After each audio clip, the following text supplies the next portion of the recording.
Serious? What's the creepiest, scariest thing that you've seen but no one believes you? I was out with my friends and came home pretty late. I didn't want my parents asking questions, so I snuck in through the garage. The door was locked, but I had a key. I turned the key to unlock it, but then I heard an abrupt snap and the door locked again. I repeated this 3 times. Each time I unlocked the door relocked. Exasperated, I cried out, "Mom, it's me." Quote. Then I heard the door unlock. I opened the door and no one was there. I saw something crouched in the road driving around one night. Its eyes glowed when my headlights hit it, so I assumed an animal of some sort. But when I got within about 15 feet of it, it stood up and looked like a girl standing there. I slammed on my brakes immediately. But suddenly the road was just empty. My friend in the car hadn't seen anything, but asked me a few minutes later if it looked like a girl. He'd apparently seen something similar with his sister a few weeks before in the exact same spot. I was 15 years old, was in LA for a convention and Disneyland trip. There was a large group of us. My best friend and I were sitting next to each other on the bus. As we're driving from the airport, both my friend and I watch 2 people exit this house on the corner. One starts to run, and the other pulls a pistol out and shoots him down, then shoots him again. We both looked at each other thinking, holy shit. We told some adults on the trip and they told us we hadn't seen that and it never happened. Update. It was February 16, 2005. Our flight left at 3-something in the morning, the flight not being long from Northern California. When we got on the bus, big like a Greyhound, from the airport, everyone fell asleep. It was still dark out. My best friend and I weren't tired. The gunshots weren't loud. I grew up around guns. The 2 adults we told were not our parents, but chaperones. They acted like we were crazy, but we know what we saw. To this day I feel like they were dumb adults. No iPhones. We took all our pictures for the trip on disposable cameras and Nikons. We were headed to the LA Religious Education Congress Youth Day. We weren't religious, but went for the Disneyland trip. We got to miss school and go to Disneyland. It seemed worth sitting through a day of stuff we had no attachment to. I have since researched murders throughout the area and haven't found a thing. One time a door to my house's office slammed open when I woke up at 6 a.m. Naturally it slowly opens on its own due to the weight distribution. It takes about 8 seconds to fully open, but it slammed open like it was forced. It was 6 a.m. in the middle of winter, so no windows were open to create a draft, and everyone was asleep. I was too tired for some ghostly bullshit, so I peed and went back to sleep. Edit. I wasn't in bed as it happened. I got up to walk to the bathroom, but the office door is visible from my bedroom entrance. Don't you just love that mindset? Ooh, F off. I'm too tired for your BS. Quote. Unless these ghosts wanna help with my bills, they can fuck off with their spooky shit at 1 a.m. and let me sleep so I can do well at work. I was staying in a very run-down Airbnb with my girlfriend and we were both up late. I was trying to scare her since the building was super old, so I called out, "If there's a ghost, slam that door shut," and the fucking thing slams shut 2 seconds after I say that. We both were just quiet. We didn't know what to do. Likely a coincidence, but still enough to creep the fuck out of you. About a year ago I was up watching movies late at night when I got hungry and went downstairs for a snack. My room is across from my daughter's room and her door was open.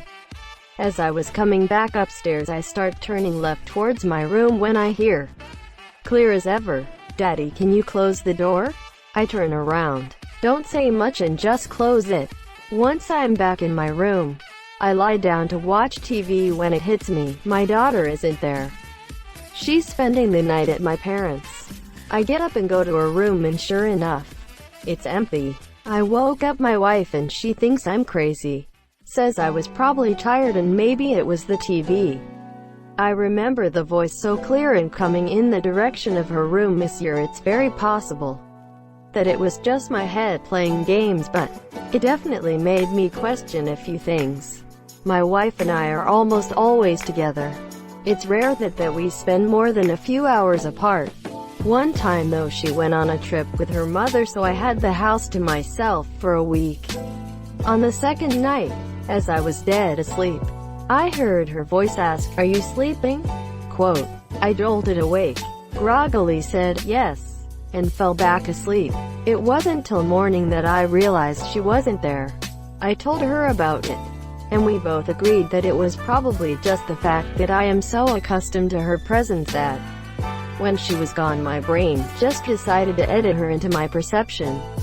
Probably what happened with you. Or ghosts. Auditory hallucinations are really common when you're sleepy or about to fall asleep. I have them all of the time. I usually just hear someone I know say my name right before I fall asleep. It was just practicing. I worked at a small gas station in my small town when I was in my late teens. I was stocking sodas around back in the storage room. A man startled me, then apologized. He asked me for directions to Washington, D.C. I gave him the best directions I could. I sent him toward Philadelphia. He thanked me and went to his car. There was a kid about my age sitting in the passenger seat. He gave me the most evil stare I've ever seen. They pulled off and I forgot about it and got back to work.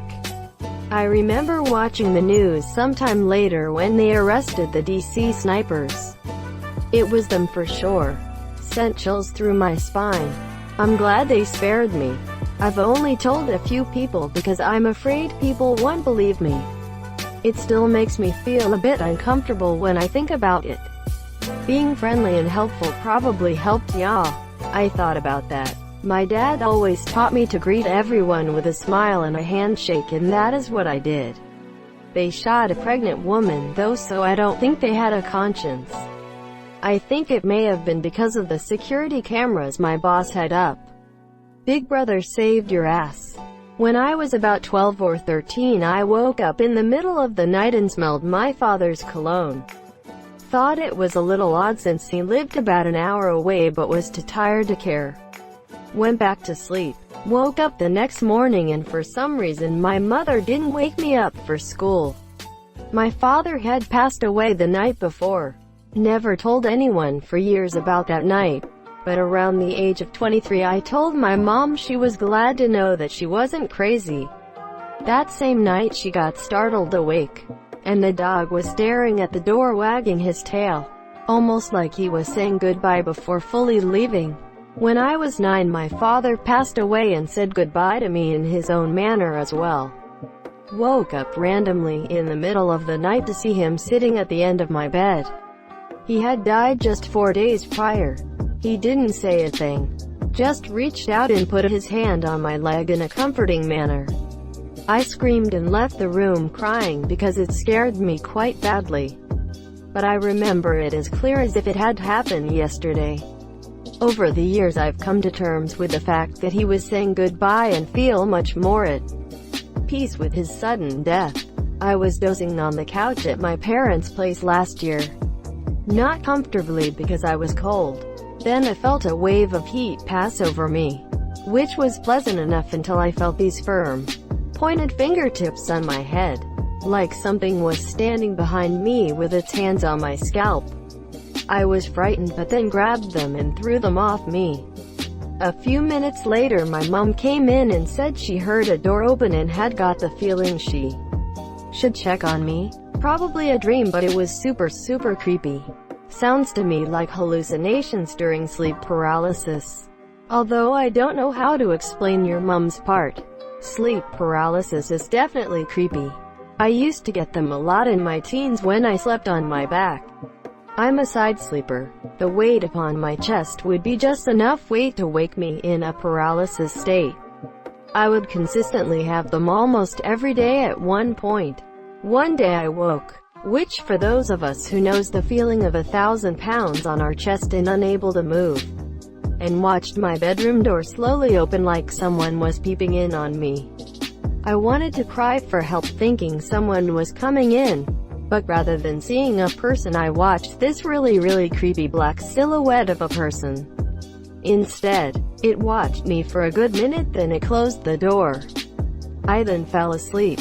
It turns out that silhouette was my brother trying to wake me up. I did some research and concluded that maybe the part of our brain that recognizes facial features was probably inactive and in sleep mode, which was the reason why I saw a blank face. I still remember the vivid image of a no-faced man staring at me till this day. I was 6 and remember playing in my room, and my grandpa walks in and talks to me for a few minutes. After a bit he gets up and tells me to be a good girl for mom, kisses me on the forehead, and walks out. Mom comes in about 5 minutes later hysterical and told me my grandpa had died overnight and we had to leave to go be with the family 2 states over where he lived. My wife and I were driving up through northern Arizona on Highway 89 between Flagstaff and Page. It was about 1 a.m. as we were on third shift at the time and often drove at night to avoid traffic. I saw a few sets of eyes glowing in my headlights a little ways up the road, so I let off the gas, slowing down to avoid hitting an animal in the road. When we drove by, we saw several dogs, coyotes, on the side of the road, and I hit the gas and drove by.